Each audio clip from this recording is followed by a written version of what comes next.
দোকানে বসে আছি, একটা সুন্দরী মেয়ে এসে বলল, এই তোর কাছে কি সিগারেট আছে? হ্যাঁ সিগারেট তো আছেই। কি সিগারেট দিব সেটা বলেন। যেটা সবচেয়ে দামি ওই সিগারেটটা দে। আমিও কথা মতো সিগারেটটা দিয়ে দিলাম। সিগারেট দেওয়ার পর বলল, আগুন ধরিয়ে দিবে? আমি বললাম, আমি কেন আগুন ধরিয়ে দিব? আপনি খাবেন, আপনি আগুন ধরিয়ে নিন। তখন মেয়েটি বলল, তুই দোকানে নতুন নাকি? আগে তো একটা বয়স্ক লোক থাকতো। আমি নতুন হই আর প্রতন, তাতে আপনার কি? আর আমার সিগারেটের দাম দেন। তুই আবার আমার কাছে সিগারেটের টাকাও চাস? তুই আমাকে চিনিস? আমি হলাম মাফিয়া কুইন। আমার কথায় এলাকার সব মানুষ পরিষ্কার পানি ঘোলা করে খায়, আর তুই আমার কাছে টাকা চাস? তোর তো অবস্থা খারাপ করতে হবে। পকেটে নাই সিগারেট খাওয়ার পয়সা, আর ডায়লগ দেখে মনে হয় ফুটপাতের ধনী যত সব ফালতু মেয়ে। এইটা বলার সাথে সাথেই মেয়েটি আমাকে ঠাস করে থাপ্পড় মারে। আমাকে থাপ্পড় মারা, আমি দুই গালে দুইটা বসিয়ে দিই, আর মেয়েটি চিৎকার দিয়ে উঠল। তখনই দোকানের বাইরে থাকা ছেলেগুলো এসে বলে, আপু কি হয়েছে? এই ছেলেটা আমার সাথে বেয়াদবি করেছে, একে কিছু শিক্ষা দেওয়া লাগবে। এটা শুনে ছেলেগুলো বলতে থাকে, কি, এই ছেলে তোমার সাথে বিয়াদবি করেছে? শালাকে এখনই মজা দেখাচ্ছি।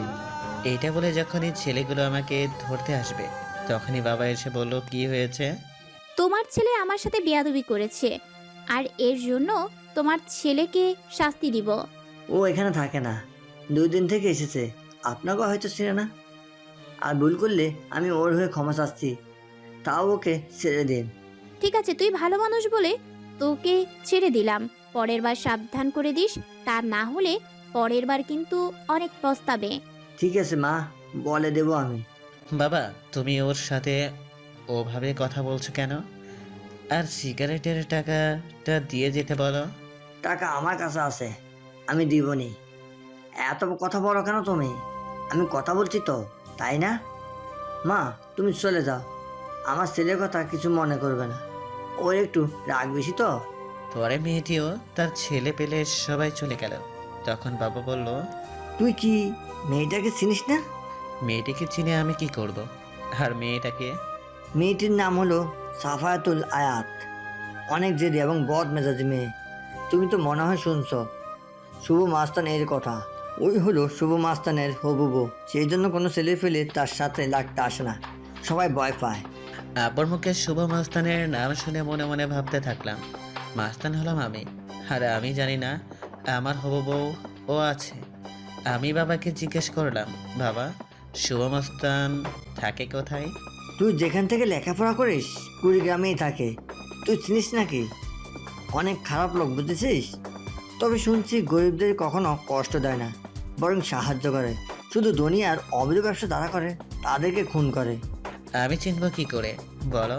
আমি অনেক ভদ্র, আর কোন খারাপই দেখে ভয় পাই? তুমি তো এটাই জানো, তাই না? ওইসবের মধ্যে নাও যাওয়াই ভালো। দোকানটা ভালো করে কর, কারোর সাথে খারাপ ব্যবহার করিস না। 2 দিনের ভিতরে শরীর ঠিক হয়ে যাবে, তখন আমিই বসতে পারবো। দোকানদারি করা বন্ধ করে দিলেই তো হয়। তোমার আমার ছোট বোনের খরচ তো আমি চালাইতে পারবো, আর আমি তো টাকাও পাঠাই। বাবারে, অনেক আগে থেকে ব্যবসা করি, দোকানে বসে মানুষের সাথে কথা না বললো ভালো লাগে না। তুই অনেক টাকা পাঠাইলো, যতদিন শরীর চলবে ততদিন দোকানে বসেই থাকবো। হয়েছে হয়েছে, আর বলতে হবে না। তুমি দোকানে বসো, আমি খাবার খেয়ে আসি। খাবার খেতে বাড়িতে চলে আসি, আর এসে মাকে খাবার দিতে বললাম। খাবার টেবিলে বসে আছি, তখন ছোট বোন ফারিয়া পেছন থেকে এসে বলল, ভাইয়া, আমার চকলেট কোথায়? তুই কি এখনো ছোট আছিস নাকি রে? তুই এখন 10ম শ্রেণীতে পড়স, এখনো চকলেট চাস? তুমি আনছো কিনা বলো, আর আমি এখনো বড় হই নাই। তাড়াতাড়ি চকলেট দাও, চকলেট না দিলে আমি কান্না করব। ফারিয়ার সাথে এরকম না করে চকলেট দিয়ে দিলেই পারিস। চকলেট ছাড়া তো আসিস না, চকলেট দিয়ে খাওয়া শুরু কর। চকলেট দিয়ে খেতে বসলাম। খাবার খাওয়া শেষ করে আবার দোকানে যাই, আর আব্বুকে বাড়িতে পাঠিয়ে দিই। সারাদিন দোকানদারি করে বিকেলে একটু মাঠে যাই বন্ধুদের সাথে দেখা করতে যাওয়ার সময় দেখি সকালে সেই মেয়েটি সাইফালতু আয়াত। নামটা অনেক সুন্দর, কিন্তু মেয়েটা ভালো না। ওদেরকে এড়িয়ে যাওয়ার চেষ্টা করলাম, কিন্তু ওই যে কথাই আছে, যেখানে গেলে বাঘের ভয় সেখানে গেলেই রাত হয়। আমার ক্ষেত্রেও ঠিক একই বিষয় ঘটলো। আমি ওদের এড়িয়ে যাওয়ার পরেও ওদের চোখে আমি পড়ে গেলাম, আর ওরা আমাকে ডাকলো। আমি গিয়ে বললাম, আমাকে ডাকলেন কেন? একটি ছেলে বলল, তুই আপুর সাথে তখন বিয়াদবি করছিলি, এখন পা ধরে মাপ চা। ওইটা বলতে বলতে আমি আমার বন্ধুদের কল দিয়েছি, ওরা আসতেছে। পা ধরে মাপ চাইতে হবে কেন? এইটা বলার সাথে সাথেই একটা ছেলে গালে থাপ্পড় বসিয়ে বলল, এত মুখে মুখে কথা বলছ কেন? যা বলছি তাই কর। আরে ওকে মারিস না, ছেলেটা দেখোস না কত ভদ্র, ওকে ভালো করে বুঝিয়ে বল, তাই হবে। আমি তখন মনে মনে বলতে থাকলাম, আসলে নিজের এলাকায় আছি, সেই জন্য তোদেরকে ছেড়ে দিচ্ছি, তা না হলে তো তোদের এক একটা ছাড়তাম না। তখন একটা ছেলে বলল, দাঁড়িয়ে দাঁড়িয়ে কি ভাবিস, যা আপুর পা ধরে মাপ চা। তখন সাইফাতুল পায়ের কাপড় তুলে বসলো, আর আমি সোয়ালি হেঁটে যাওয়া ধরছি। তখনই আমার বন্ধুরা চলে আসলো, আর ওদের দেখে সাইফাতুল ও তার ছেলেপিলে একটু সোজা হয়ে দাঁড়ালো। আমার বন্ধুদের মধ্যে রিফাতকে দেখে বলল, ভাইয়া আপনারা সবাই এখানে কেন? কিছু না বলে আমাকে এসে বলল, একটু আসতে লেট হয়ে গেল, মন খারাপ করিস না। আর তুই এখানে দাঁড়িয়ে আছিস কেন? এরা আমাকে দাঁড় করে রেখেছে, কার কাছে থেকে মাপ চাইতে হবে বলে? কে বলেছে মাপ চাইতে হবে? তার পাটা বের কর, আমি মাপ চাইতে পাঠাচ্ছি। আমরা তো জানতাম না যে উনি আপনাদের বন্ধু, তাই আর কি একটু র্যাগিং করতেছিলাম। তাই বলে আরে ছাড় তো এইসব, এগুলো সবাই বাচ্চা মানুষ, এই বয়সে এরকম করাটা ব্যাপার না। চল। আচ্ছা, তুই বললি বলে ছেড়ে দিলাম, কিছু বললাম না। এরপর যেন এরকম না শুনি, বুঝতে পারলে? এটা বলে ওদের সাথে চলে গেলাম। মাঠে গিয়ে রিফাতের সাথে আলাপে বসলাম। ওই ট্যাবলেটের ব্যবসা, ওর খবর কি? ওর প্রমাণ বিরুদ্ধে প্রমাণ বের কর। চেষ্টায় আছি। আমাকে শুধু রিফাতই দেখছে, তাছাড়া কেউ দেখে নাই। সবসময় ম্যাক্স করে থাকি। আমাদের বাড়িটা হলো কুড়িগ্রাম, এর দিকে অনেকটা গ্রামের সাইডে। কুড়িগ্রামের চারপাশে আমার লোক আছে, এদের ভিতরে আরেকজন করে বড় ভাই আছে। আমাদের এলাকায় রিফাতকে রাখছি, ও ছোট সময়ের বন্ধু। মাগরিবের আজান পর্যন্ত গল্প গুজব করলাম। ঘরে আমার দোকানে গেলাম, আর আব্বু বাসায় চলে গেল। একটা লোক আসলো ডিসকভারে, 150 সিসির গাড়ি, এসে বলল, সিগারেট দে। আমি সিগারেট দিলাম, আর লোকটি আমার দোকানে বয়মের উপর একটা চাবি রাখলো। চাবিটা রেখে আমাদের দোকানের সামনে বসার জন্য যে বেঞ্চ রাখা হয়েছে সেখানে গিয়ে বসলো। আর বসার পরে আর একটা লোক এসে ওই লোকটার সাথে বলল যে লোকটি আসলে ওই লোকটির গাড়িও একেবারে সেম গাড়ি।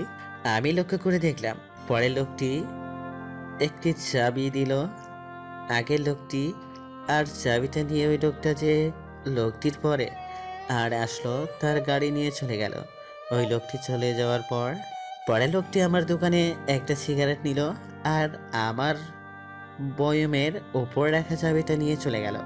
আমি এসব কাণ্ড কারখানা দেখে পুরোই অবাক। আমি দুজনের কার্যক্রম দেখে বুঝতে পারলাম এরা অবশ্যই 2 নাম্বার কাজ করে। এদের খোঁজ বের করতেই হবে, যেহেতু এরা এই দোকানে এমন ব্যবহার করলো। এর আগে অনেকবার এসেছে, এরা যেহেতু অনেকবার এসেছে তাই পরে আবার আসবে, তখন এদের খবর বের করব। আমার দোকানের সামনে বসে অনেক রকম আলোচনা করেছে। এর মধ্যেই একটা মুরব্বি টাইপের লোক বলল, আমি অনেক টেনশনে আছি। আর একটা লোক বলল, কেন ভাই? তখন লোকটি বলল, মেয়েটা দিন দিন কীরকম হয়ে যাচ্ছে, আগে কত সুন্দর ছিল, আর এখন দেখলে মনে হয় নেশাখোর, আর এখন বাড়ি থেকে প্রচুর টাকা নেয়। এইসব আর অনেক কিছু বলতেছে। রাত 12টা বাজছে, দোকান বন্ধ করব, একটা ঝাঁপ বন্ধ করেছি। তখন সাইফাতুল আর দুজনের ছেলে আসলো, এসে বলল, এই 3টে ব্যঞ্জন দে। মুখ দিয়ে মদের গন্ধ বের হচ্ছে। আমি দিয়ে দিলাম বেঞ্চনটা, ছেলেগুলো চলে গেল, আর সাইফাতুল শুধু আছে। নিশার মাঝে বলতেছে, ওই হালা আমাকে বাড়িতে পৌঁছে দে। এইসব বলছে আর ঠুলতেছে। আমি বললাম, আমি তো আপনার বাড়ি চিনি না। আমাকে ধর, আমি একাই যেতে পারবো। সত্যি কথা বলতে সাইফাতুলকে প্রথম দেখে মনে ধরে গেছে, তাই চান্সটা আর ছাড়লাম না। ওকে ধরে নিয়ে ওর কথা মতো চলতে থাকলাম। ওহ, একটা অনেক বড় বাড়ির সামনে দাঁড় করালো আর বলল, এই নে চাবি আর গেটটা খোল। আমি তো বাড়ি দেখেই অবাক, এত বড় বাড়ি থাকে। আর বাড়ির গেট খুললাম, খুলে ওকে বাড়ি নিয়ে বাড়ির ভিতরে গেলাম। তখনই দেখি মা কল দিয়েছে, তাই দাঁড়িয়ে কল ধরে বললাম, মা আমি ঠিক আছি, আর আমি বাড়ির কাছাকাছি এসে পড়ছি। এটা বলে কল কেটে দিলাম। আম্মুর সাথে কথা না বলে আম্মু টেনশনে থাকবে। বাড়িটা দুই তালা। আমি ভাবলাম বাড়িটা এত বড়, তাহলে মনে হয় বাড়ির ভিতরে অনেক মানুষ থাকবে। কিন্তু আমি যখন ভিতরে প্রবেশ করলাম তখন মনে হলো বাড়িতে কেউ নেই। আমি জিজ্ঞেস করলাম, তোমার বাড়িতে কেউ নেই? আমি একাই থাকি, আর তুই আমাকে প্রশ্ন করছিস কেন? আমাকে রেখে তুই চলে যা। আর আমি মাতাল অবস্থায় আছি বলে উল্টাপাল্টা কিছু করার চেষ্টা করলে ভুল করে ফেলবি। তুই যে এই অবস্থায় আছিস, তোর সাথে কোনো কিছু করলে তুই আমার কিছুই করতে পারবি না, আর তোকে আমার কিছু করবারও নাই। তুই থাক তোর মতো, আমি গেলাম। এটা বলে চলে আসলাম। আর আসার সময় বাইরে থেকে গেটটা বাইরে থেকে আটকে দিয়ে আসলাম। বাড়িতে আসার পর মা বলল, এত দেরি হলো কেন? আমি তখন মাকে বললাম, এমনি দোকানে মানুষ এসেছিল, তাই দেরি হইল। খাইতে দাও, ক্ষুধা লাগছে। আম্মু খাইতে দিল। খাবার শেষ করে ঘুমালাম। ঘুম থেকে উঠে ফজরের নামাজ পড়লাম। পরে দোকানে রওনা দিলাম। শীতের দিন, কুয়াশা কুয়াশা, রাস্তা শীত পড়েনি, পড়বে ভাব। আবহাওয়াটা অনেক সুন্দর লাগছে। দোকানে গিয়ে রিফাতকে কল দিয়ে আসতে বললাম। রিফাত আসলো, আমি ওকে চা বানিয়ে দিলাম আর বাইকের ঘটনাটা বললাম। রিফাত বলল, ঠিক আছে, আমি দেখছি খোঁজ নিয়ে। সেদিনের মতো রিফাত চলে গেল। আমি দোকানদারি করতে লাগলাম। 2 দিন কেটে গেল। এই 2 দিন সাইফাতুলের দেখা পাইনি। 3 দিনের দিন রাতে সেই দিনের লোকগুলো আবার আসলো। আমি ওই লোকটিকে দেখার পরে আমি রিফাতকে কল দিয়ে বলে দিই ওদেরকে ফলো করতে। রিফাত ওদের পিছনে লোক লাগিয়ে দেয়। একই প্রক্রিয়া অবলম্বন করে বাইক এক্সচেঞ্জ করে চলে যায়। আর আমি সেই দিনের মতো চলে আসি। আব্বু শরীরটা অসুস্থ, তাই সকালে আব্বু দোকানে যাবে, তাই আমি লম্বা একটা ঘুম দিই। সকালে ঘুম থেকে উঠে আমি আর ফারিয়া খাইতে বসলি। তখন ফারিয়া বলল, ভাইয়া আমাকে স্কুলে দিয়ে আসবি একটু? তুই কি পিচ্ছি নাকি রে? তোকে স্কুলে দিয়ে আসতে হবে? কিছু বখাতে ছেলে আমাকে ডিস্টার্ব করে, বাজে বাজে কথাও বলে। ফারিয়ার কথা শুনে রাগ উঠে যায়, কিন্তু রাগ কন্ট্রোল করে বলি, ঠিক আছে আমি যাব তোমার সাথে। পরে খাবার খেয়ে ফারিয়ার সাথে যাই, আর ওরা আমার সামনেই খারাপ মন্তব্য করতে থাকে। আমি ফারিয়াকে বলে, তুমি যাও, আমি কথা বলছি। আমি গিয়ে ওদেরকে বললাম, দেখ তোমরা আমার বয়সে ছোট হবে, আমি তোমাদের বড় ভাই হিসেবে কথা বলি। তোমরা মেয়েদের উত্ত্যক্ত করা ছেড়ে দাও, এইসব করা ভালো না। ওদের মধ্য থেকে একটা ছেলে বলে উঠল, তুই জ্ঞান দেওয়ার কে রে? ভালোভাবে বলছি, শুধরে যাও, তা না হলে অনেক পস্তাবে। এটা বলার সাথে সাথে আমাকে একটা ছেলের শার্টের কলার ধরে বলল, কি প্রস্তাবে? তুই আমাদেরকে চিনিস? আমরা এই এলাকার সবচেয়ে বড় গ্যাংয়ের সদস্য। আমাদের বসের নাম শুনলে অনেকে প্যান্টে হিসু করে দেয়। তোদের বসের নাম কি রে? একটা ছেলে বলল, আমাদের বসের নাম সোহেল, এলাকার সবার বড় ভাই। তুই পাঙ্গা নিস না আমার সাথে। এর মাঝে একটা ছেলে বলে উঠল, কে রে মেয়েটা? কে ছিল তোর? তোর রক্ষিতা না গার্লফ্রেন্ড? এই কথা শুনে আমার রাগ আরো প্রচুর পরিমাণে উঠে যায়। তাও আমি কন্ট্রোল করে বলি, ও আমার বোন হয়, কথা ভালো করে বল। তখন আর একটা ছেলে বলে উঠল, ওই ওকে সম্মান দিয়ে কথা বল, ও আমাদের সবার হবু সম্বন্ধে। এটা বলে সবাই জোরে করে হেসে দেয়। আমি ওইখানে থেকে সরে আসি আর দূরে এসে ওদের ফটো তুলে রিফাতকে বলি গোডাউনের পিছনে যেতে, আর সবাইকে বলে দাও শুভ ভাই আসতেছে। এটা বলার আমি বাড়িতে চলে গেলাম। আর বাড়িতে গিয়ে আম্মাকে বললাম, আম্মু আমি একটু কুড়িগ্রাম যাব। এটা বলে বাড়ি থেকে বের হয়ে পড়ি। এদেরকে রিফাত কিছু লোকজন নিয়ে চলে স্কুলের গেটের সামনে। রিফাত ওদের কিছু দেয় আর গোডাউনে নিয়ে যায়। আর আমি আমার আর একটা লোককে বলি, সোহেল নামের কে আছে যে টিম চালায়, ওকে খুঁজে বের করে গোডাউনে নিয়ে আস। পরে আমি কালো প্যান্ট, কালো শার্ট, কালো মোজা, কালো জুতা, মুখে মাস্ক, স্টাইল করে চুল কাটা, পোড়াই চমলক ড্রেস আপ নিয়ে যাই গোডাউনে। আগে সোহেলকে নিয়ে যাওয়া হয়, আর সোহেলের ডান হাত বাম হাত আমাকে দেখে বলতে থাকে, ভাই আপনি আমাদের এখানে নিয়ে আসছেন কেন? আমি ওদের কথা না শুনে বেদ দিয়ে বাড়ি শুরু করি। ওটা আমার একান্ত লাঠি, যেটা এক পাশে দুই দ্বারা সম্পূর্ণ লাগানো। লাঠিটা হলো 2.5 হাত, এর মধ্যে 2 হাত সুই বা আলপিন দ্বারা আবদ্ধ, আর এক পাশে সমান করা অংশ দিয়ে সোহেলদের পিটাইতাছি। আপনারা ভাবতেছেন সোহেলদের পিটাচ্ছি কেন? আরে আগে গোড়া নরম করেছি। গোড়া নরম করলে আগাল একাই জোকে যাবে। সোহেল ওরা বলেছে। ভাই আমরা তো কিছুই করি নাই, তাহলে মারছেন? আর আমাদের মুখ কালো কাপড় দিয়ে ঢাকা কেন? কিছুক্ষণ পর বুঝতে পারবি। ওদের মারতে মারতে মারতে রিফাতও হাজির। আর রিফাত যাদের নিয়ে আসছে তাদের অবজ্ঞা আগের থেকেই কাহিল। ওরা আমাকে চিনে না। আমি ওদের দিকে গেলাম, আর যে পাশে সুই বা আলপিন চিকন ধারালো অংশ তারা আবদ্ধ, ওই পাশ তারা বাড়ি শুরু করলো। ওরা মোট 5 জন ছিল। একটা একটা করে ধরেছি, আমি একটা করে বাড়ি দিচ্ছি, আর ওরা চিৎকার করতেছে। যাকে বাড়ি দিচ্ছি তার মুখে কাপড় দেওয়া, তাই শুধু চোখ দিয়ে পানি বেরোচ্ছে, কিন্তু কোনো রকম জোরে শব্দ হচ্ছে না। বেশি না, মাত্র 5টা করে বাড়ি দিচ্ছি, কিন্তু লাস্টে যখন বাইরাবো তখন আর মুখে কাপড় দিলাম না। মারা শেষ, ওরা সবাই শুয়ে থেকে গড়াগড়ি করতেছে, আর পিঠতে রক্ত পড়তেছে। ওরা সবাই বলে ওঠো, তুই আমাদের চিনিস না, সোহেল ভাই জানতে পারলে তোদের ছাড়বে না। আমি বললাম, ও আচ্ছা, তোদের এত মারলাম তাও শিক্ষা হয়নি, সোহেল আমাকে ছাড়বে না। কথা বললাম, আর সোহেলের 2 জন সঙ্গীর মুখ থেকে কালো কাপড়টা সরিয়ে দিলাম। আর সোহেলকে দেখে বললাম, ওই ছেলেগুলো বল। ভাই আপনার এই অবস্থা কেন? সালেরা কি অকাম করছে জানি না, কিন্তু আমার নাম বললি কেন? তোদের একটাকেও ছাড়বো না আমি। আমাকে আরও মার খাওয়ালি। উনি আমাদের ভাই, আর ওর সামনে আমার নাম শুনিয়ে ভয় দেখাস? আমরা তো জানি না। আচ্ছা শুভ ভাই, ওদের মারলেন কেন? ওরা মেয়েদেরকে বাজে বাজে কথা বলে, তাদের রাস্তাঘাটে উত্ত্যক্ত করে, আর ওইগুলো আমার পছন্দ না, আর এটা ঠিক না। তারপরে ওরা রকম করেছে, এইটা বলে আর একটা বাড়ি মারলাম ওদের সবাইকে। রিফাত সবাইকে খবর দিয়েছে যে শুভ ভাই আসবে, তাই সবাই দেখার জন্য চলে আসছে। আমি রিফাতকে বললাম, রিফাত লবণ নিয়ে আস, আর ওদের পিঠের ওপর লাগাও। আমি এদিকে সোহেল ওদের বলতেছে, যা পা ধর, তা না হলে লবণ দিলে বুঝবি ঠেলা। কিন্তু ওরা সোহেলের ইশারা বুঝলো না। অবশেষে এক একটার পিঠের উপর লবণ দেওয়া হলো, আর ছেলেগুলো মুরগি জবাই করার মতো যেরকম লাফ পড়ে ওই রকম শুরু করলো। 2 মিনিট রাখলাম, এরপর বললাম, ওদের লবণ ধুয়ে দাও।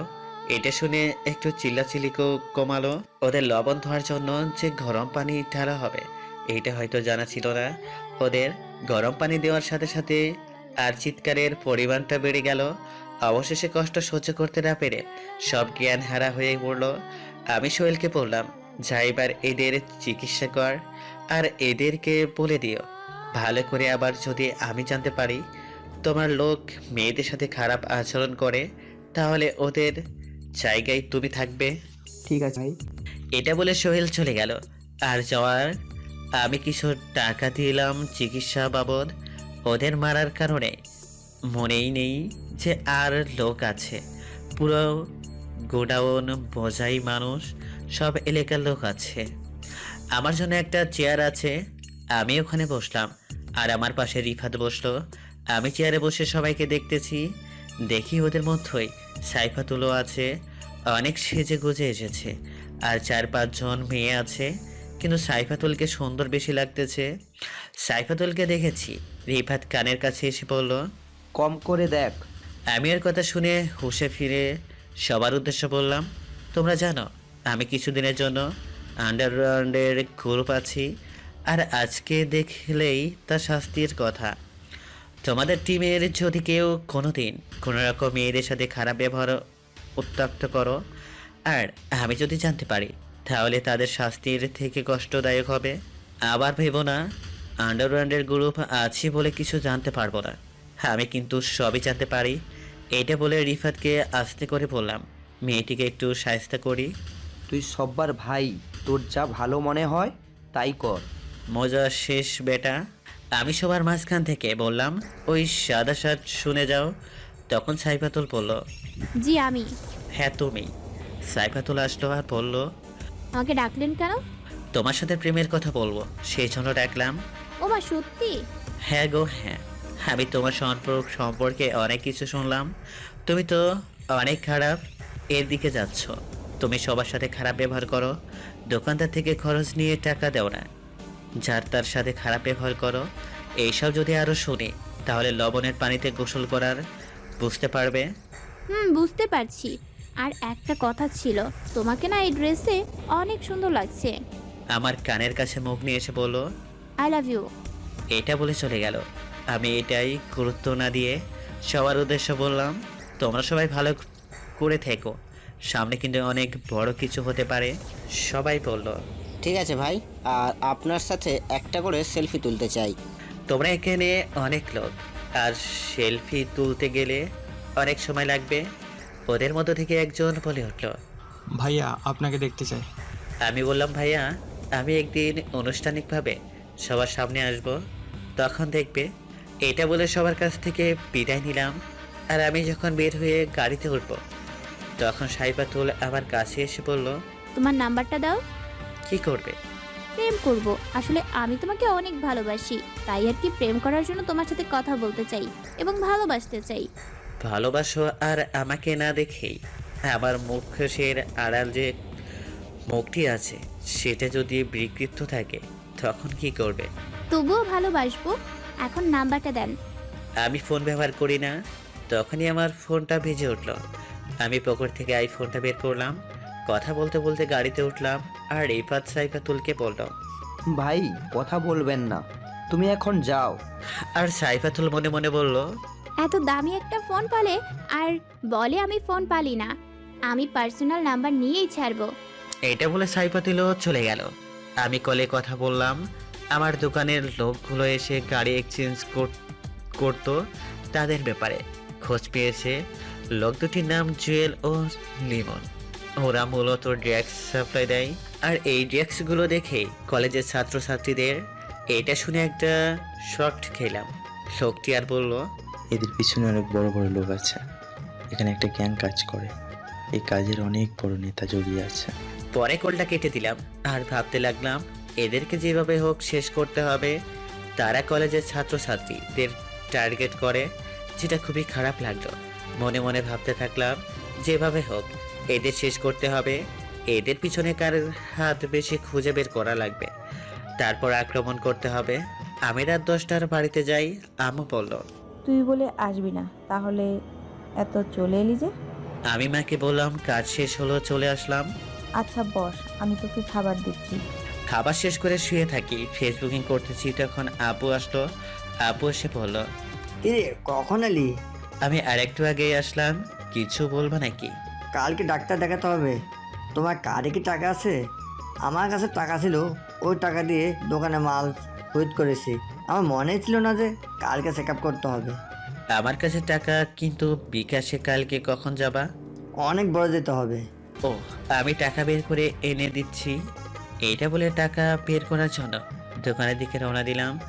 দোকান বেশি দূরে না, দোকান হলো সাইফাতুলদের বাড়ির সাথে। আমি গেলাম দূর থেকে দেখতে 2-3 জন বসে আড্ডা দিচ্ছে। আমি দোকানের কাছে গিয়ে দেখতে পেলাম সাইফাতুল আর 3-4 ছেলে বসে আছে। আমি দোকানদারকে বললাম, ভাই 10,000 টাকা বের করা লাগবে, ক্যাশ আছে কি? আছি। টাকার কথা শুনে সাইফাতুল বলল, এই দেখে দোকানদার লোকটাও বিকাশে হাজার হাজার টাকা রাখে। গরিব লোকদের জন্য বিকাশ আর কম টাকা রাখা যাবে না। যেখানে গরিব মানুষ টাকা রাখে, ওখানে আমাদের মতো ধনী মানুষ টাকা রাখতে পারে না। তোরা কি বলিস? জি আপা, আমাদের ধনীদের জন্য আলাদা অ্যাপ বানাতে হবে টাকা লেনদেনের জন্য। আমি ওদের কথা শুনে রাগ না করে একটু হেসে সাইফাতুলকে বললাম, আমার কথা ছাড়ো, আমি গরিব মানুষ। আমি শুনলাম তোমাকে বলে পাত্তাই দেয় নাই, নাম্বার চাইছিল, তোমাকে বলে রিকল না করে দিয়েছে, পার্সোনাল নাম্বার দিবে। এটা বলার সাথে সাথে সাইফাতুল মুখটা শুকিয়ে গেল আর বলল, আমার কাছে এসে বলল, তুই কিভাবে জানলি? আর ওর নাম বলিস না, তাহলে আমি শেষ। আমি আর কিভাবে জানবো? তুমি তো জানো রিফাত আমার বন্ধু। ও এসে বলল আমাকে। আমার মুখ থেকে কথা কেড়ে নিয়ে বলল, দোকানদার মামা, একে একটা কড়া করে চা দেন। আমি চা খাই না, আর আপনি যখন এত মিষ্টি করে বলছেন তাহলে খাওয়াই যায়। পরে চা খেলাম। আচ্ছা, তুই কি শুভ ভাইকে চিনিস? আমি চিনতে যাব কোন দুঃখে? ওসব আলতু ফালতু লোককে চেনার ইচ্ছা নাই আমার। রিফাত এসে বলল আমাকে, এই আর কি। আচ্ছা, তুই শুভকে আলতু ফালতু লোক বললি কেন? চা দে, তোর খাওয়া লাগবে না। এটা বলে চায়ের কাপটা সত্যি সত্যি নিয়ে নিল হাত থেকে। আর এটা দেখে পুরোই টাসকি খাওয়ার মতো অবস্থা। পরে আমি চলে আসলাম আর আব্বুকে টাকা দিয়ে ঘুমিয়ে পড়লাম। সকালে উঠে দোকানে গেলাম। বেলায় 9টার দিকে ওই লোকগুলো জুয়েল ও লিমন আসলো।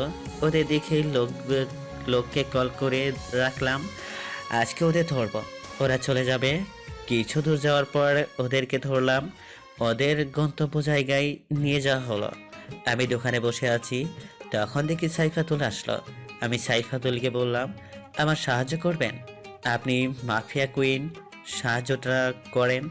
কি সাহায্য লাগবে বল?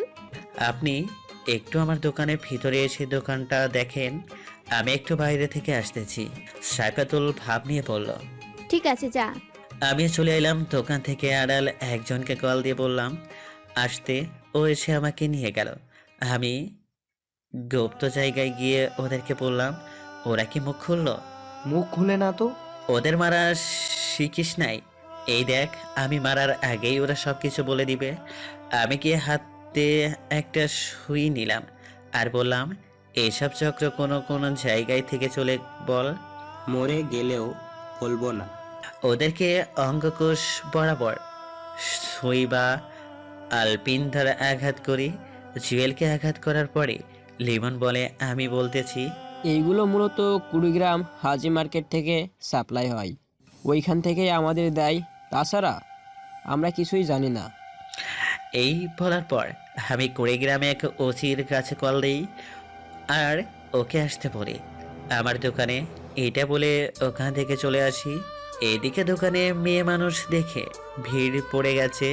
যেহেতু সাইফাতুলকে সবাই চিনে, তাই অনেকে মজা নিচ্ছে।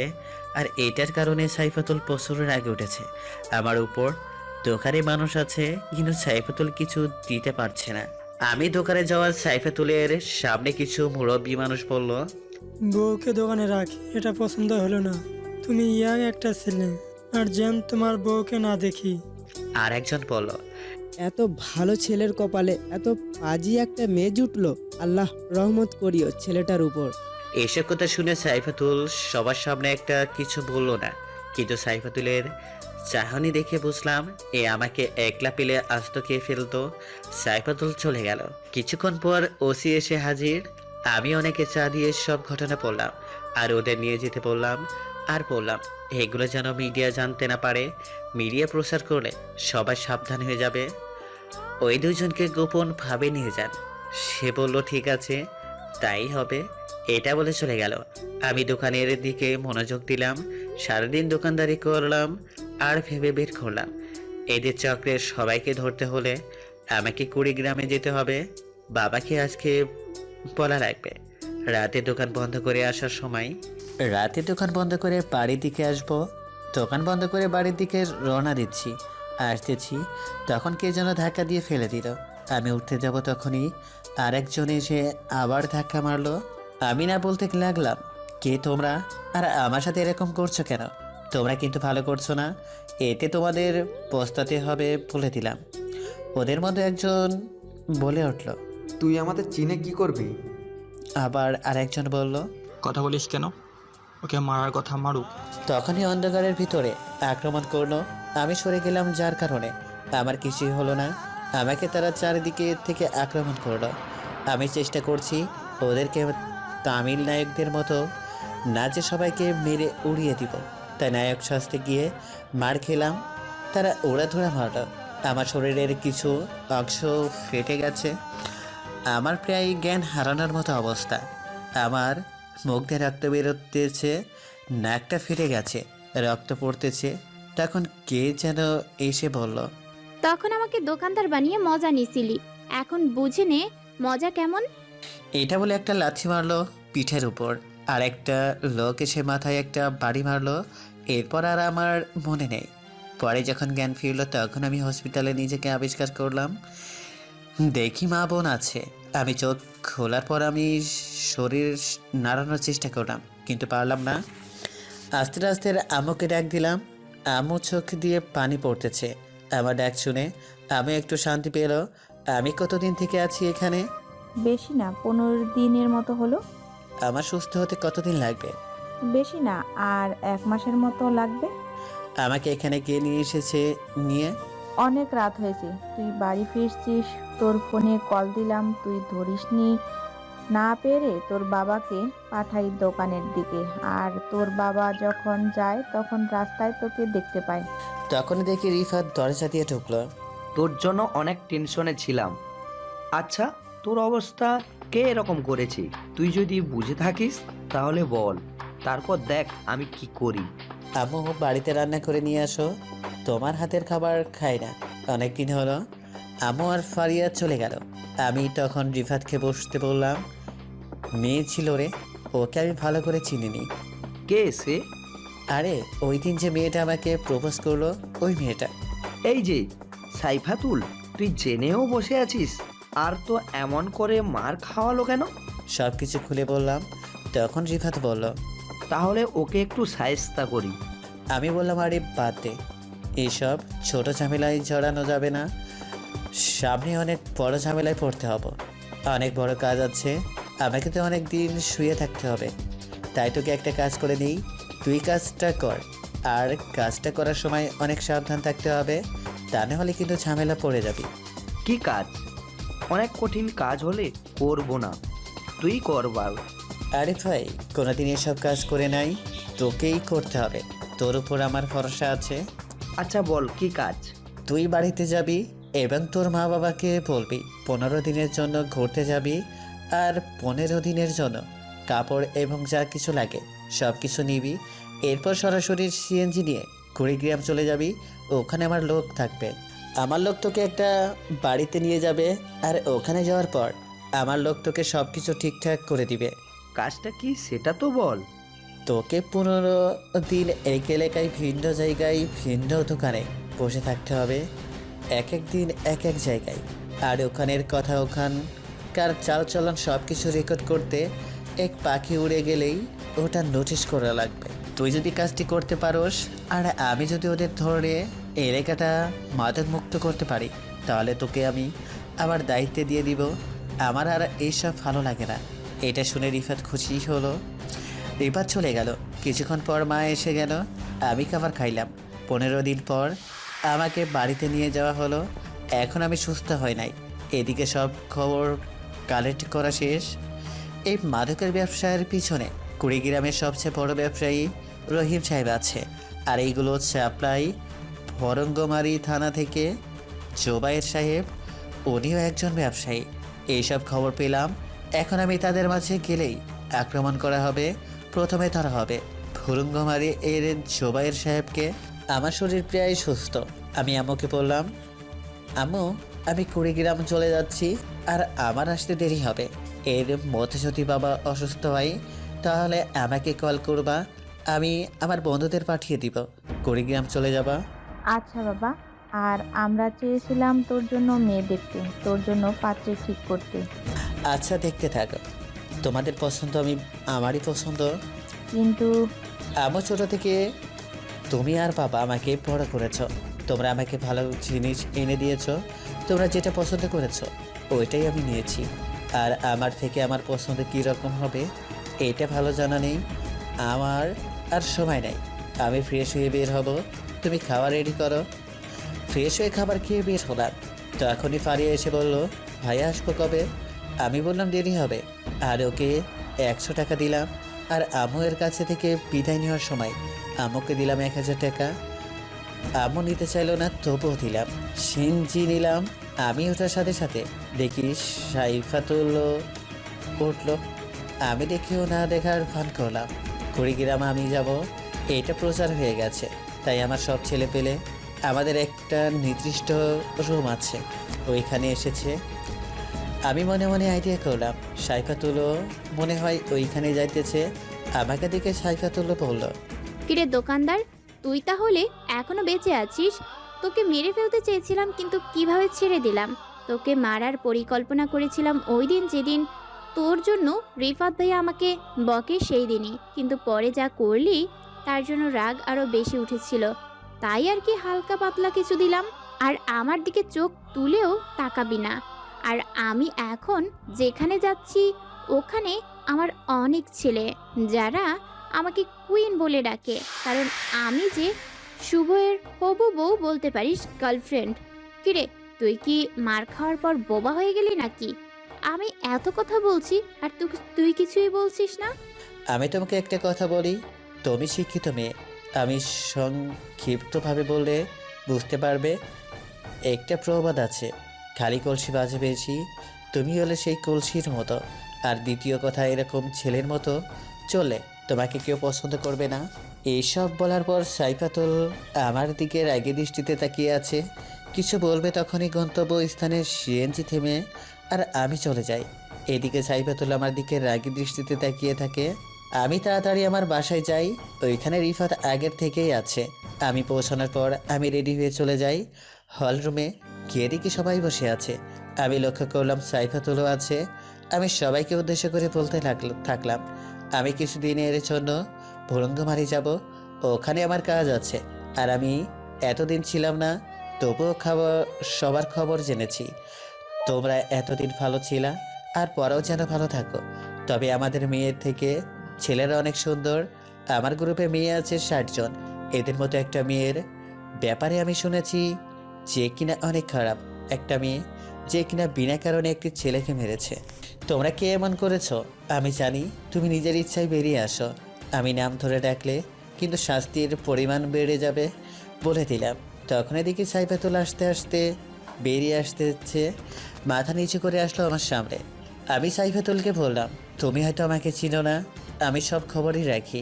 তুমি বলে আমার হবু বয়ফ্রেন্ড, সরি তুমি বললে আমার হবু গার্লফ্রেন্ড।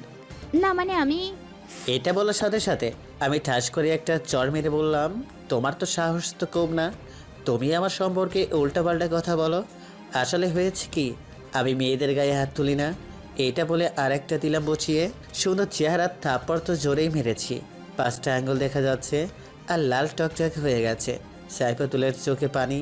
তখনই সাইফাতুল কান্না করতে করতে বলতে শুরু করলো, আমি কি ভুল করেছি? হ্যাঁ, আমি তোমাকে না দেখে ভালোবেসেছি, আমি তোমাকে অনেক ভালোবাসি। আর ছেলেটা কে হয় তোমার? হ্যাঁ, ও আমার সাথে বেয়াদবি করেছে, তাই ওরকম করেছি। আর আমাকে মেরে ফেললেও মরার আগে পর্যন্ত আমি তোমার হবু বউ।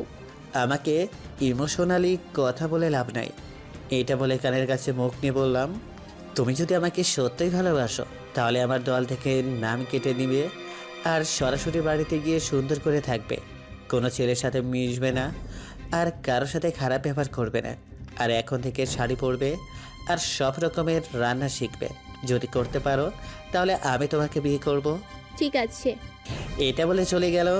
আর আমি বললাম, আমি আজকে ভুরঙ্গমারি যাইতেছি, দোয়া কর যেন কাজটা সম্পূর্ণ করতে পারি। পরে সবাই চলে গেল। আমি বাড়িতে গিয়ে ফ্রেশ হয়ে বাজারে আসছি, তখন আবার সাইফাতুলের সাথে দেখা। আমাকে দেখে সাইফাতুল এসে বলল, শালা তোর জন্য আমি থাপ্পড় খেয়েছি, আজকেই শেষ সব ফাইজলামি, তাই উচিত শিক্ষা দিব। এটা বলে জোরে জোরে চিল্লি শুরু করলো আর বলতে লাগলো, মেয়েদের সাথে এরকম করে রাস্তাঘাটে মেয়েদের সাথে অসভ্যতামি কর। একজন লোক হলো, তখন একটা কনস্টেবল আছে আর আমাকে এসে বলল, মেয়েদের টিচ করিস, চল থানায়, তোকে মজা দেখাচ্ছি। স্যার আমি এরকম কিছুই করিনি, বিশ্বাস করেন। চল। এক প্রকার ধাক্কায় নিয়ে গেল, সাথে সাইফাতুলকে নিয়ে গেল। সাইফাতুল মিষ্টি মিষ্টি হাসতেছে। থানায় যাওয়ার পর ওসি এর কাছে নিয়ে গেল। ওসি আমাকে চিনে, ওনার সাথে আমার ভালো সম্পর্ক। ভালো সম্পর্ক হওয়ার কারণ হলো একদিনে ওনাকে অনেক পিটাইছিলাম, তাও আবার থানার ভিতরে গিয়ে। আর পিটানোর পর অনেক গরম হয়ে ধরেছিল, আর তখন মাস্ক খুলে মুখ ধুই, তখন ওচি দেখেছিল মুখ। ওচিকে মারার কারণ হলো একজন শিশুর পায়ের উপর দিয়ে গাড়ি চালিয়ে দিয়েছিল, আর টাকা দিয়ে যে সাহায্য করবে তা না করে আর ছেলেটার বাবা মাকে শাসিয়ে এসেছিল। এইসব যেন কেউ না জানে। পরে কথাটা আমার কানে আসে, আর আমি সেই চিকিৎসা করার টাকা দিই। এরপর সরাসরি থানায় ঢুকি, আর পিটাই ছেলেটার পায়ের অপারেশনের খরচের 3 গুণ টাকা নেই। এরপর থেকে আমাকে রেসপেক্ট দিয়েই কথা বলে, আর দেখা হলে কৌশল বিনিময় করে। ওচির সামনে নিয়ে গিয়ে বলল, স্যার এই ছেলেটা এই মেয়েকে ডিস্টার্ব করে, তাকে খারাপ কথা বলেছে। ওচি আমাকে দেখে ভাই বলবে, তখনই আমি ইশারা দিয়ে না করি। তখন ওচি এসে বলে, কি এত সাহস? এর শাস্তি অনেক কঠিন হবে। মেয়ে তুমি যাও এখন। আর আমি জানি তুমি মিথ্যা বলছো ছেলেটার সম্পর্কে। তুমি কথা বললে তোমাকে ভিতরে পুরে দেব। আমি ওকে শাস্তি দিচ্ছি। এটা শুনে সাইফাতুল চলে গেল, আর ওচি বলল, ভাই বসেন, চা খাবেন না কফি খাবেন? আচ্ছা, 1 কাপ কফি নিয়ে এসো। কফি খাই আর আলাপ করি। দাঁড়িয়ে থেকে কি দেখছো? যাও ভাই, এর জন্য কফি নিয়ে আসো। কনস্টেবলটা গেল, কিন্তু মুখে বিরক্ত করে ভাব, আর বলতে বলতে গেল, শালা মেয়েদের সাথে খারাপ ব্যবহার করেছে, ওকে ধলাই দিবে তা ধুয়ে জামাই আদার করতেছে। আমি ভুরঙ্গমারি যাচ্ছি মাদক ব্যবসায়ীকে ধরতে। ওইখানে পুলিশের ঝামেলা হলে তোমাকে কল দিব, ডিআইজিকে নিয়ে চলে যাবে। ওখানে গ্যামজাম হতে পারে। তখনই কফি নিয়ে আসলো, আমি হাতে নিলাম। ওচি দাঁড়িয়ে আছে, আমি বললাম বসো। তখন ওচি বলল, না আমি দাঁড়িয়ে ঠিক আছি। আপনার সামনে বসে থাকা কেমন যেন দেখা যায়। ঠিক আছে, তাহলে কল দিয়ে চলে যাইও, তাতে তোমারই লাভ হবে। শিক্ষিত লোক, বুঝতে পারছো। তাহলে আমি চলি, আজকে পরে দেখা হবে ভুরঙ্গমারিতে। পরে চলে আসলাম ওখান থেকে। চলে আসার পর কনস্টেবল ওসিকে বলতেছে, স্যার ওকে ওইরকম করলেন কেন? মেয়েদের টিচ করছে, কই আপনি পিটাবেন তা না করে। তুমি নতুন তো, যাকে নিয়ে এসেছিলে ও যদি বলে আমি নারী চাই, তাহলে ওর বাসার সামনে লাইন ধরে যাবে। ওর সাথে একটু কথা বলার জন্য অনেক মেয়ে অপেক্ষা করে। ওই ছেলে কিভাবে এই মেয়েকে টিজ করবে বলো? ছেলেটাকে? তুমি তো শুভ ভাইয়ের নাম শুনেছো। স্যার শুনেছি, সে তো অনেক ভালো মানুষ, ভালোদের জন্য, আর খারাপ মানুষ খারাপদের জন্য। ওনার সাথে বড় বড় লোকের সাথে উঠা বসা। শুভ্র ভাইকে বলে কেউ দেখে নাই। ছেলেটা কি শুভ ওর লোক নাকি? আরে গাধা, এই হলো শুভ ভাই। তুই আগুন নিয়ে খেলতে চাইছিলি রে। আপনি ওকে দেখলেন কি করে?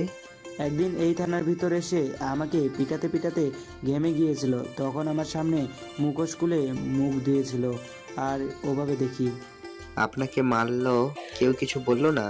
কে কি বলবে, এমপি তো শুভয়ের সাপোর্টের জন্য হয়েছে। আমার উপরে সবাই ছিল, এমপি ছিল, টিওন অফিসার ছিল, ডিআইজি ছিল, আর যে অফিসার আছে বড় বড় সবাই ছিল। সবার সামনে পিটিয়েছে, এখনও মাঝে মাঝে ব্যথা করে। কোনো অফিসার কিছু বললেই বাইরে শুভয়ের ছেলেপেলে ছিল, ওরা এসে তাকে নিয়ে যেত পিটানোর জন্য। পুরো থানার এরিয়াতে তার ভরপুর ছিল, আর আমাকে ওদের মাঝখানে নিয়ে ধোলাই করে। শোনো, এরপর দেখা হলে খারাপ ব্যবহার করো না, যেন ভালো ব্যবহার করবে, তাহলে কিন্তু। স্যার দয়া করেন, আর যেন আমার সাথে দেখাই না হয়। আপনাকে মেরেছিল, আর আমি আরও লেভেলে নাই। এদিকে আমি রওনা দিচ্ছি, আর যাওয়ার সময় এমপিকে কল দিয়ে বললাম, এমপি সাহেব, মাদক ব্যবসায়ীদের সাথে দেখা করতে যাচ্ছি। আমার নাম যেন না বের হয়, বুঝতে পারছেন? বাবা, তোমার যা ইচ্ছে করো, আমি ভালো, বুঝেছ? এসব কাজের ভিতর আমি নাই। ভুরঙ্গমারি আসলাম। আসার পর আমাদের লোক ছিল, ওরা সব কিছু ঠিক করে রাখছে। আমার মাস্ক পরা সবার সাথে কথা বললাম, আর খোঁজ লাগালাম কোন দোকানে এরকম ব্যবসা হয়, সবাইকে বের করার জন্য। 1 মাস লাগলো, 30 জনের মতো ধরেছি। এদের উপরে সবার নাম বলেছে। এদের ভিতরে ছিল কারিমুল, বেল্লাল, সুজন আর 3 জন। মোট 6 জনে। এদের ব্যবহার ছিল কুকুরের মতো। এদের একজনকে ধরে নিয়ে ওদের বসের নাম জানতে চাইলাম, কিন্তু বলল না। বড় বড় কথা বলল। আমার এক উঠে গেল। আমি ওকে মেরে লাশ টাঙিয়ে দিলাম ভুলঙ্গমারি বাজারে। সবাই বলাবলি করতেছে কি করলো এরকম। পুলিশও খুঁজতেছে, কারণ ভুলঙ্গমারিতে পাওয়ারই লোক ছিল। এদের 6 জনের বিরুদ্ধে গোপনভাবে শুনেছি এরা নাকি নারী পাচারও করে। একজনকে মারার পর বাকি 5 জনকে ধরলাম। ওরা পালানোর চেষ্টা করেছিল, কিন্তু অল্প এর জন্য পারিনি। ওদেরকে বললাম এইসব মাল কুড়িগ্রাম কাকে দিস। 5 জনকে 5 রুমে রাখা হয়েছে, কে বলতেছে না। পরে আমি একটা একটা মারা শুরু করলাম। 4 জনকে মেরে ফেলেছি। 4টা লাশ একজনের সামনে রেখে জিজ্ঞেস করলাম, বল কাকে সাপ্লাই করিস? এ লাশ দেখে ভয় পেয়েছে গেছে। কুড়িগ্রামের ব্যবসায়ী হিমেল ও হেলালকে সাপ্লাই দেয়। এখন বল নারী পাচার যে করিস, এগুলো কি ওরা 2 জনই নেই? হ্যাঁ, আমাকে ছেড়ে দাও। এটার বলার সাথে সাথে আমি হেডশট মারি, গুলি মাথার ওপার চলে যাই। আমার তখনই ফোনটা বেজে ওঠে, আর ফোনটা হাতে নিয়ে দেখি মা কল দিয়ে বলল, বাবা আমার অনেক অসুস্থ হয়েছে। মা চিন্তা করো না, আমি আমার বন্ধু পাঠিয়ে দিচ্ছি, ওদের সাথে তোমরা সবাই কুড়িগ্রাম চলে আসো, ওরাই ভালো চেক আপ করবে। পরে আমি কুড়িগ্রাম কল দিই। আমার একটা ছেলে আছে সাজু নাম, ওকে বললাম বাড়ির ঠিকানা দিয়ে যাও, মা বাবাকে নিয়ে আসো, ওদের যেন কোনো সমস্যা না হয়। আর ওদের এনে বাবাকে ভালো ডাক্তারের কাছে চেক আপ করতে নিয়ে যাবা। আর কোনো ডাক্তারের জন্য সিরিয়াল চেলে আমার কথা বলবা। ঠিক আছে ভাই। পরে সবগুলো দিয়েই উপর লিখে দিই শুভ ভাই। আমার মায়ের ধরন দেখে ভুলঙ্গমারির ছেলে পেলে ভয় পাই, যেটা ওদের মুখ দেখেই বোঝা যাচ্ছিল। ওদের বাড়ি রাতের বেলার রডের উপর ফেলে দিয়ে আসি। সকালবেলা মানুষ দেখে অনেক ভয় পেয়ে যায়, আর থানার উচিত পাগলের মতো আমাকে খুঁজতেছে। আজকে সন্ধ্যায় গাড়ি আসবে। পুরোপুরি কুড়িগ্রাম কল দিয়ে বললাম ভুলঙ্গমারি থানার ওসিকে কেসটা বন্ধ করে দিতে বল। এদিকে বাবাকে সবচেয়ে বড় ডাক্তারের কাছে এখানে নিয়ে গেছে। যেহেতু বড় ডাক্তার সেহেতু ভিড় তো আছেই, আর তো সিরিয়াল নাম্বার নাই। আর এমন সময় গেছে ডাক্তার এখন রোগী দেখা বন্ধ করে দিয়েছে। এই সময় সাজু গিয়ে বলল পিয়নকে, কিন্তু পিয়ন কিছু করতে পারবে না। পরে বলল ডাক্তারের সাথে দেখা করলো, ডাক্তার রোগী দেখবে না। তখন সাজু বলল, স্যার আপনি তো মনে হয় এখানেই থাকেন, আর শুভ ভাইয়ের নাম তো শুনেছেনই। শুভ ভাই? চিনি কেন? ওনার বাবা স্যার যদি না দেখেন তাহলে আমি আরেকটু বানিয়ে বলবো, তখন মনে হয় আপনার জীবনে আর কোনোদিন রোগী হতে পারবেন না। পরে ডাক্তার রোগী দেখে আর বাইরে এসে মেডিসিন নিতে গেল। সাজুকেও সবাই চিনে, তাই সাজুকে দেখে বলল, আপনার বাবা নাকি? না, শুভ ভাইয়ের আব্বা। ও, শুভর বাবা, এই নেন ওষুধ, টাকা লাগবে না। শুভ ভাই, বাবাকে ওষুধ দিতে পেরেছি, এটাই অনেক সৌভাগ্য। শুভ আমার জন্য অনেক করেছি, তার জন্য কিছুই করতে পারিনি। তাই 10,000 টাকা নেবেন না? শুভ ভাই শুনলে তো রাগ করবে। কিছু হবে না, তুমি আঙ্কেলকে নিয়ে যাও, সময় করে আমাদের বাসায় একদিন নিয়ে যে। আপু সব দেখছে আর অবাক হচ্ছে। পরে ওরা চলে আসে বাসায়, আর ফার্মেসিটা রাজনৈতিক নেতা ওখান থেকে তুলে দিতে চেয়েছিল।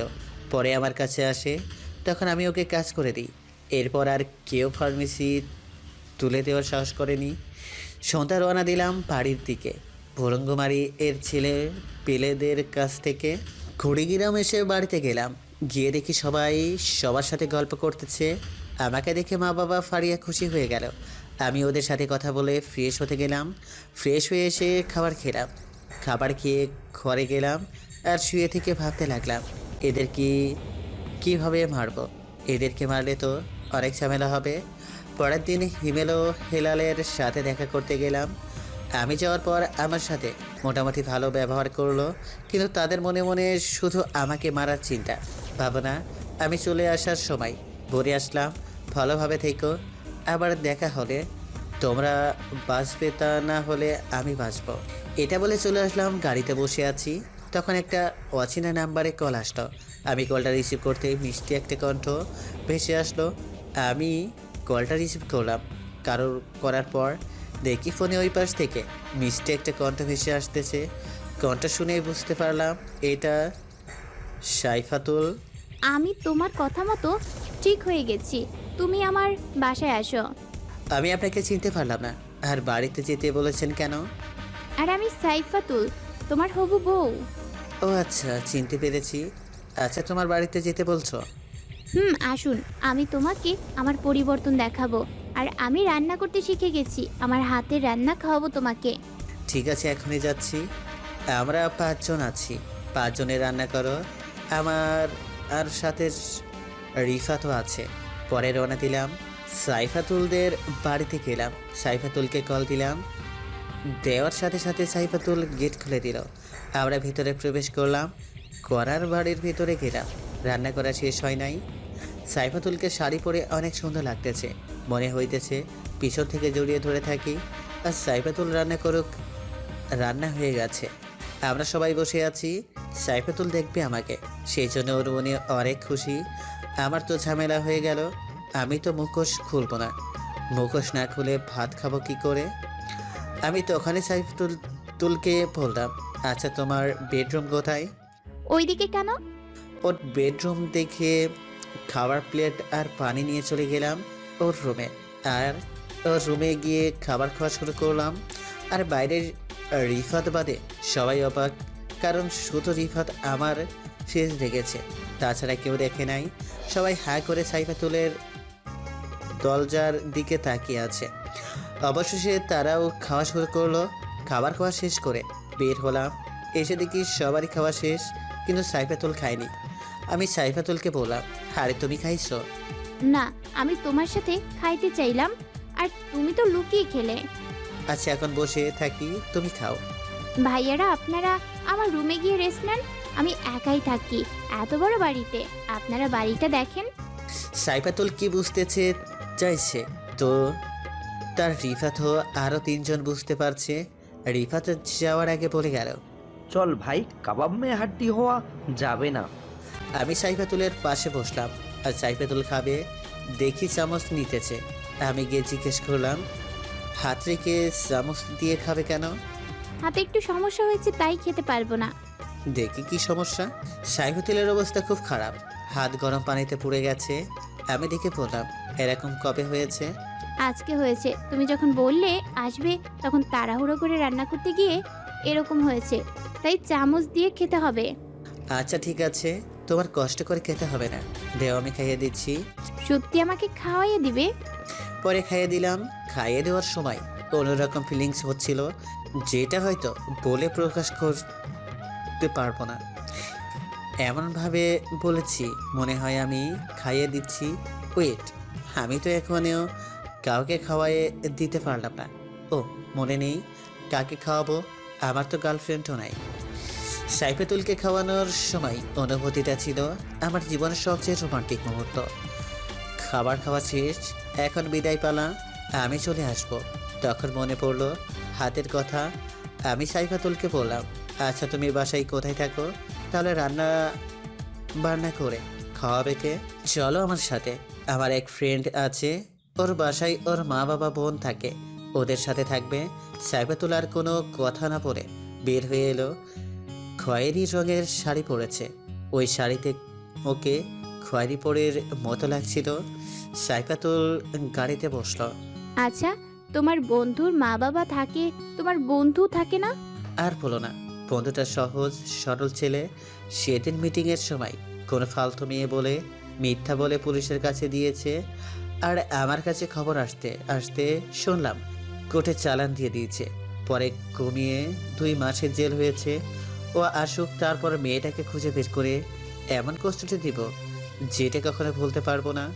আর একটা কথা, ওর বাবা মায়ের সাথে এরকম কিছু আলাপ পারবে না। ওর বাবা মা জানে ওদের ছেলে কাজের জন্য ঢাকা গেছে। আচ্ছা, আর মেয়েটাকে পেলে আমাকে বলবে, আমিও একটু পিটাবো। নিজেই নিজেকে পিটাতে চাইছে, বাহ মেয়ে মানুষ। আপনারা ভাবছেন সাইফাতুল আমাকে মারলো মিথ্যা বলে জেলে দিল, তাও কোনো রকম শাস্তি দিলাম না। আরে ভাই, হাতে ক্ষমতা থাকলে এরকম করবেই। প্রথম যখন ক্ষমতায় আসি তখন আমিও করেছি, তাই কিছু মনে করি না এসব। সাইফাতুলকে বাড়িতে নিয়ে গেলাম। আমি বাড়িতে না গিয়ে রিফাতকে পাঠালাম। আর আম্মু আব্বুকে বলবি মেয়েটাকে শুভ পছন্দ করে। রিফাত ওকে নিয়ে চলে গেল। সাইফাতুল তো বাবা মাকে দেখে অবাক, কারণ এদের ছেলেকে তো জেলে পাঠিয়েছে। আম্মু সাইফাতুলকে দেখে বলল, আরে তোমার বাড়ি তো আমার এলাকায়, তাই না? জি আন্টি। আস, এটা তোমার ঘর, ফ্রেশ হও। রিফাত সাইফাতুলকে রেখে এসে আব্বু আমাকে বলল, শুভ এই মেয়েটাকে পছন্দ করে, আর মেয়েটা একটু ওখানে সমস্যা হয়েছে, তাই এখানে থাকবে। মেয়েটা বখাটে ছিল, ব্যাপার না, দেখতে তো অনেক সুন্দর, বাকিটুকু সামলাইয়ে নিবে শুভ। শুভর যে রাগ, একদিনেই মেয়েটিকে ঠিক করে ফেলবে। তা তুমি কি বলো? তোমার ছেলে বড় হয়েছে, তার যা ভালো লাগে তাই করতে দাও, আমি আর কি বলবো। রিফাত চলে আর সাইফাতুল বসে থেকে ভাবতে লাগলো, চলো আমি শুধু আগুনের আশেপাশে ঘোরাঘুরি করি। যাকে জেলে পাঠালাম তার বাসায় থাকছি, আর ওর সাথে যে খারাপ ব্যবহার করেছি এসব যদি শুভ জানতে পারে তাহলে আমি শেষ। আর আমিও বললাম ওই মেয়েটাকে মারবো, আল্লাহ রহমত করিও। এদিকে মা সাইফাতুলের ঘাড়ে হাত দিয়ে বলতেছে, না, তোমার মন কি খারাপ? না আন্টি, এমনি। আচ্ছা চল, কিছু খেয়ে নাও। না আন্টি, আমি বাড়ি থেকে এসেছি, পরে খাবো। ঠিক আছে মা, আরাম করো। আর দেখো না, ছেলেটাও ঠিক মতো বাড়ি আসে না, কি যে কাজ করে এত। পরে মা চলে যায়। এদিকে মাথায় একটি চিন্তা, কিভাবে পেটানো যায় ওই দুইজনকে।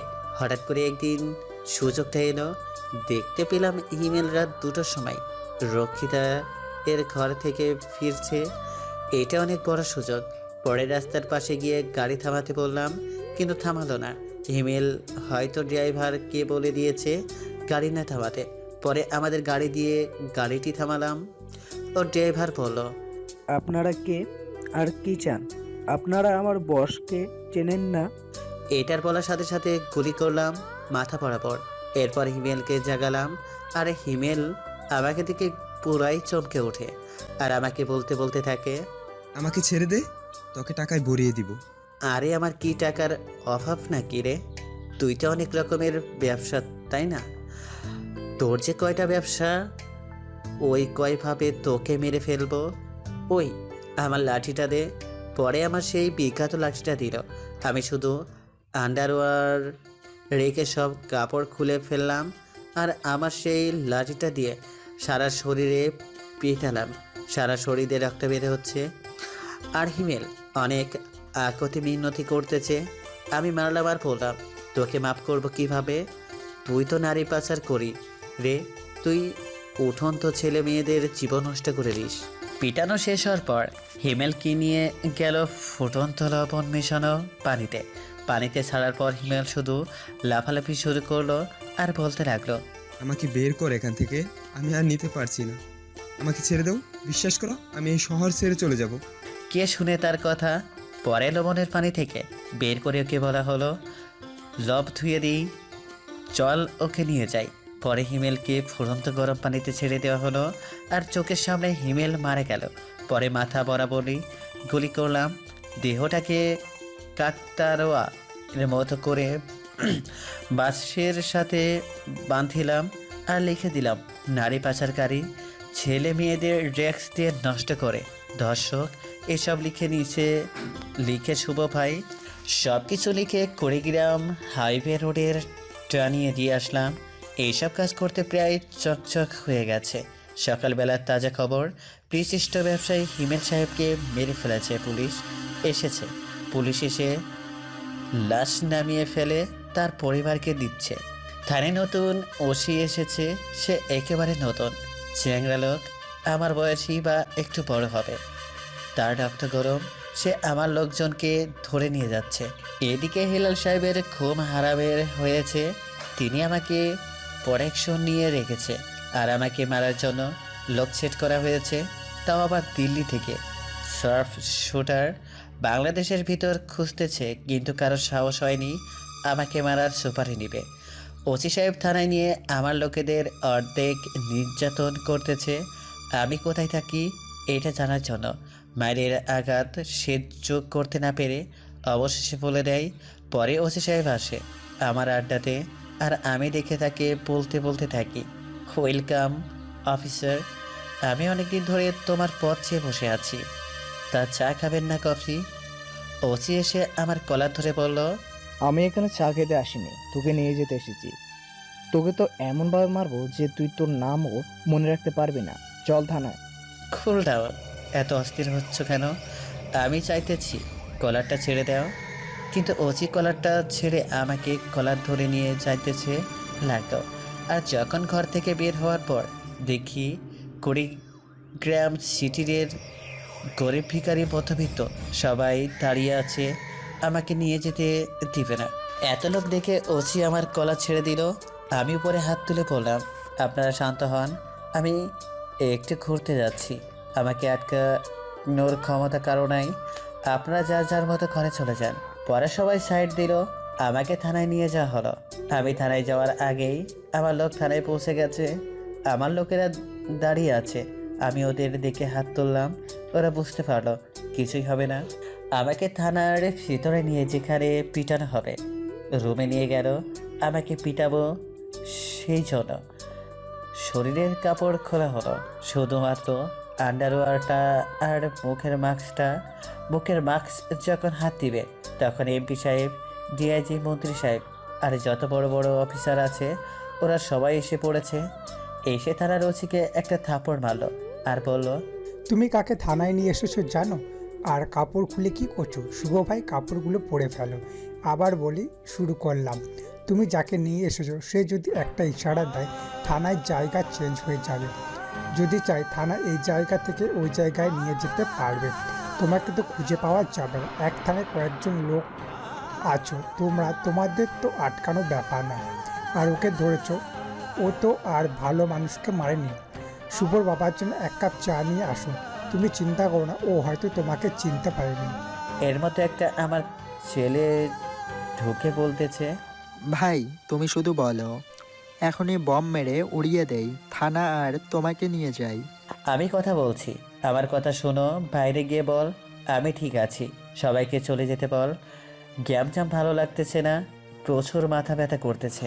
ঠিক আছে ভাই, সবাইকে বলছি। তো আমার মাথা টিপে দিতে বলবো? না লাগবে না, আমার হাতে ঘুম হয়নি, হিমেলকে মেরেছি তো আমাকে ঘুমাতে হবে, তাই চলে যাব। তাহলে ওসিকে চাকরি থেকে বাদ দিয়ে দিব? না, আমি চাইলে তো তখনই মেরে ফেলে পারতাম, তখনও ইশারা দিলে ছু মেরে নিয়ে যাবে, টের পাবেনি না। কিন্তু আমি বিনা দোষে কাউকে মারি না। আর ওসি মনে হয় হেলালের কাছে থেকে টাকা খেয়েছ। শোনো ভাই, ভালো করে বুঝাচ্ছি, ভালো হয়ে যাও। প্রথমবার তাই ছেড়ে দিচ্ছি, দ্বিতীয়বার এমন করো না যাতে তোমার জন্য তোমার বাবা মার চোখের পানি ফেলতে হবে।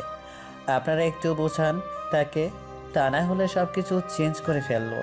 এটা বলে চলে আসলাম। আর আসার সময় একটা ফটো কনস্টেবলকে দিয়ে আসলাম। ফটোটা ছিল ওসিরই, আর তারাও অনেক বকলো। আর ওসি তো বোকার মতো সব কিছু চেয়ে চেয়ে দেখছিল, কি বলবে বলার তো কিছুই নাই।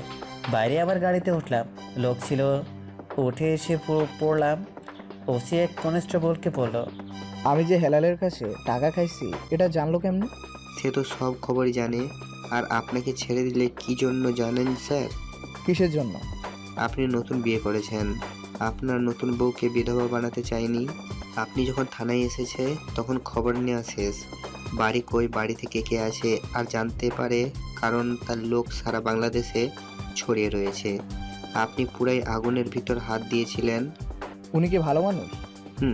ভালো না হলে তো গরিব মানুষের সাপোর্ট পেত না। আর এই নেন আপনার ফটো। ওসি ফটো হাতে নিয়ে ফটোর পিছনে সব ডিটেলস লেখা আর লাল কালি দিয়ে ওয়ার্নিং। গাড়ি নিয়ে বাসার কাছাকাছি এসে ফিরেছি, তখন গাড়ি থেকে নাম পাশের একটু শুনতে পেলাম, এই বাচ্চারা চলো ঘরে চলো। তাড়াতাড়ি বাচ্চারাও মনে হয় ভয় পেয়ে চলে গেল। আমি গাড়ি থেকে এক পা নামিয়ে দিয়ে রেখেছি, কিন্তু নামছি না। আমার কেন জানি সন্দেহ হচ্ছে। আমাকে রিফাত বলল, নামস না কেন? চুপ। তখনই দেখতে পেলাম এই পাশে একটা মার্কেট, এর নাম হলো হাজি মার্কেট। পরে ওদের মালিককে কল দিলাম, আমার কল পেয়ে পড়লো, ভাই আপনি কল দিছেন, কোনো সমস্যা? না, তোমার মার্কেটে কি দরজার সামনে ক্যামেরা লাগানো আছে? জি ভাই, ক্যামেরাটা সরাসরি পশ্চিম দিকে নিতে বলো, আর যতটুকু উড়ে উঠে ততটুকু উপরে উঠাতে বলো, আর যা দেখা যাবে সব কিছু আমাকে বলো। ওকে ভাই। ভাই ওপরের দিকে শুধু স্নাইপার দেখা যাচ্ছে। ঠিক আছে। পরে কলটা কেটে দিলাম, কেটে দিয়ে কল দিলাম লোককে, বললাম এই ড্রাইভিংয়ের ছাদে দেখো লোক আছে, তাড়াতাড়ি ওইখানে যাও, ওরা আমাকে মারার চেষ্টা করতেছে। পরে ওরা চলে গেল, আমি এক পা উপরে তুলি আবার নিচে নামাই, এদিকে আমার লোক চলে গেছে। দেখে দুটি লোক স্নাইপার দিয়ে 1 2 3 4 গুনছে। আমি বের হলেও হেডশট মারবে ওদের গোনা দেখে আমার লোকও গোনা শুরু করলো। এতে শব্দ বেশি হলো আর লোক দুজন টের পেয়ে গেল, তারা পুরাই অবাক। আমি গাড়ি থেকে মিষ্টি একটা হাসি দিয়ে নামলাম আর ওদেরকে নিয়ে যাওয়া হলো আমার মারার রুমে। ওদেরকে বলা হলো কে পাঠিয়েছে, বলো হেলাল সাহেব। এটা শুনে ওদের গুলি করে মেরে ফেললাম আর লাশ দুটো পাঠিয়ে দিলাম হেলালের কাছে। আর সিদ্ধান্ত নিলাম আজকে এটা করব হেলাল, ওখানে আর অনুমান কর কত লোক আছে। পরে খবর নিয়ে বলল 50 জন লোক আছে। পরে আমাদের মাঝে মারামারি হলো, আমাদের লোক ছিল 200 জন, এর মধ্যে নিহত হলো 20 জন, আর ওদের সবাইকে মেরে ফেললো। হয়েছে আমাদেরও অনেক আঘাত লাগছে, রিফাতের একটা গুলি লেগেছে, আমার তেমন কোনো কিছু হয়নি। পরে সবাই হসপিটালে পাঠানো হয়েছে, যেগুলো হালকা ব্যথা পাইছে বা কারা গুলি লেগেছে। হেলালকে এখনও মারেনি, ওকে একটু কষ্টদায়ক মৃত্যু দিব সেই জন্য বাহিরে বাঁচিয়ে রেখেছি। আমি হেলালের কাছে গেলাম, গিয়ে ওকে কারেন্টের শক দিলাম, তাও আবার পানির ভিতরে। কারেন্ট শক দিয়ে মারলাম হেলালকে। মারার পর 2টা গুলি করলাম মাথায়। পরে ডেড বডিটা দিয়ে আসলাম কুড়িগ্রাম টঙ্গিয়ে। পরে বাসায় চলে আসলাম, আমার লোকেরা সবই ঠিক হলো। আর আমার সাথে সব সময় 4 জন থাকতো, রিফাত, জাহিন, তামিম, রবি। ওরা সুস্থ হওয়ার পর ঘোষণা দেওয়া হলো শুভ সবার সামনে আসছে, মুখ থেকে মাস্ক খুলে ফেলবে। এটা খবর ছড়িয়ে গেল, তাই কুড়িগ্রাম ভার্সিটিতে আয়োজন করা হলো, সাজানো হলো চারিদিকে। আমার লোক সহ আরও বাইরের অনেক লোক, 2 পাশে বাসার ব্যবস্থা এবং মাঝখানে রাস্তা রাখা হয়েছে। ওখানে সাইফাতুলও গেছে। সাইফাতুলের ভিতর কী রকম যেন লাগতেছে, সাইফাতুলের ভিতরে অন্যরকম ফিলিংস কাজ করতেছে। স্টেজে 2-1টি ভিডিও ক্যামেরা আছে যেন সবাই দেখতে পারে। আবার আমার খবর নিউজ পেপারে ছাড়া হয়েছিল, সবাই অধীর আগ্রহ নিয়ে বসে আছে আমাকে দেখবে বলে। সাইফাতুলকে ভালো জায়গা দেওয়া হয়েছে। অবশেষে আমি গাড়ি করে গেটে পৌঁছে গেলাম, আমার 2 পাশে আমার বন্ধুরা এবং সামনে পিছনে পুলিশ। আমি স্টেজে উঠলাম, উঠে বলা শুরু করলাম, আসসালামু আলাইকুম, আশা করি আপনারা ভালোই আছেন। আপনারা আমাকে অনেকেই দেখতে চাইছেন কিন্তু সুযোগ হয়ে ওঠেনি। আর একটি কথা, আমি আর এখানে থাকবো না, আমি নতুন কাউকে দিব আমার এর দায়িত্ব। আমি কিন্তু অনেক খারাপ মানুষ, আমি অনেক খুন করেছি। আপনারা কি আমাকে ভালোবেসে দেখতে এসেছেন না মানুষ খুন করি দেখে দেখতে এসেছেন? ভালোবাসি বলে দেখতে এসেছি। আপনি সব সময় ভালো করেছেন, কোনোদিন গরিব মানুষকে এবং বিপদগ্রস্ত মানুষকে সাহায্য না করে ফিরিয়ে দেননি। এর মধ্যেই একটা ছেলে বলে উঠল, ভাই মাস্ক খুলে ফেলেন, তোর সহ্য হচ্ছে না। ছোট ভাই, খুললেই তো ফেলবো। আচ্ছা তাহলে খুলে ফেললাম। প্রথমে আমার কালো প্যান্ট খুললাম, এরপর শার্টটা নিচে সুন্দর করে পোশাক পরে এসেছি। এখন মাস্ক খোলার পালা। মাস্ক একটু তুলি আবার একটু নিচে নামাই, অবশেষে খুলে ফেললাম।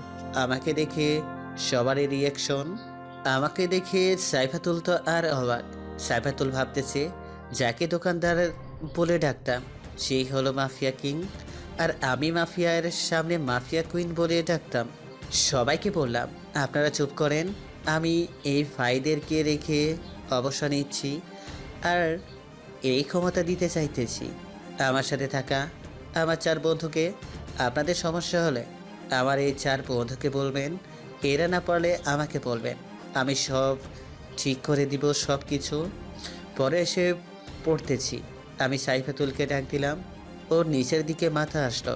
অনেকগুলো মেয়ে ছিল, ওদের ওখানে যখন আসলাম ওরা বলল, ভাইয়া একটু দাঁড়ান। আমি দাঁড়ালাম আর মেয়েগুলো সেলফি তুললো। একটা মেয়ে বলল, আমি তো পুরাই ক্রাশ খাইছি। আপনার কি গার্লফ্রেন্ড আছে? আমি সাইফাতুলের দিকে তাকিয়ে বললাম, না। আমির মতো খুনিকে প্রেম করবে? এটা বলার পর সাইফাতুল মুখ উপরের দিকে তাকালো আর ওই মেয়েটির কাছে এসে বলল, আমি আছি তো, চলেন বিয়ে করে ফেলি। এটা বলে আমার একেবারে শরীরের সাথে শরীর লাগিয়ে পিক তুলে যাবে, তখন সাইফাতুল মেয়েটিকে জোরে ধাক্কা মারে আর বলে, গার্লফ্রেন্ড নেই কিন্তু বউ আছে, ফালতু মেয়ে। মেয়েটি পড়ে গেছে আর সবাই দেখতেছে। মেয়েটি বলল, ভাইয়া আগে বলতে পারতেন যে বউ আছে। আমি মিষ্টি একটা হাসি দিয়ে চলে আসলাম। গাড়িতে ওঠার পর সাইফাতুল বলল, আমার ভুলগুলোর জন্য দুঃখিত। আমি তো জানতাম না, আর আমি তো মাফিয়া কিংয়ের সামনেই মাফিয়া কুইন দাবি করতাম, আর তোমার সাথে খারাপ ব্যবহার করেছি। East okay baby. আমি যেদিন প্রথম দেখি তোমার দোকানে, সেদিন তোমার প্রেমে পড়ে গিয়েছিলাম। ও আচ্ছা, তাহলে বিয়ে করবে কবে? বাড়িতে গেলাম যাওয়ার, আব্বু আম্মু সাথে কথা বললাম। আব্বু আম্মু রিফাত ওরা সবাই ছিল। আমাদের বিয়ের দিন ঠিক করা হলো। রাতের বেলা সাইফাতুল বলল, চলো রাত্রে ঘুরতে যাব তোমার সাথে। ঠিক আছে। সাইফাতুল শাড়ি পরল, আমি পাঞ্জাবি পরলাম। দুইজন নির্জন রাস্তায় হাঁটতেছি। তখন একটা ছেলে এসে বলতেছে, কে রে তুই এই রাতের বেলা ঘুরতেছিস আমার এলাকায়? তাও আবার জানিস মেয়ে ঘুরানি সিদ্ধ। শুভ ভাইকে চিনো? আমি। আর শুভ হলো আমার বড়, একসাথে খেলাই। ও আমার কাছে থেকেই সব কিছু শিখলো, অস্ত্র চালানো। আর তুই আমাকে শুভ ভাইয়ের নাম শুনিয়ে ভয় দেখাস? ও আচ্ছা, বেশি বক না, তাহলে কপালে দুঃখ আছে, এমন মান মারবো? ওই আমি চিকনা বলে দুর্বল ভাবিস? এই তোরা কই রে? পরে 2-3 লোক আসলো, এসে আমার মুখে আর সাইফাতুলের মুখে লাইট ধরলো। লাইট ধরেই অবাক। তখন পরের ছেলেগুলো বলতেছে, ভাই ভাবি কি খাবেন বলেন, আমার এলাকায় এসেছেন। আর যে ছেলেটি আমাকে ভয় দেখালো, ওই ছেলেটির তো বেহাল অবস্থা, কথা বলতে পারছে না। আমি একটা থাপ্পড় তুললাম, কিন্তু না মেরে তার কাঁধে হাত রেখে বললাম, তুমি আমাকে অস্ত্র চালান শিখাইতেছ? না মানে হয়েছে কি ভাই? ঠিক আছে, বলতে হবে না। পরে আমি আর সাইফাতুল চলে আসলাম হাসতে হাসতে।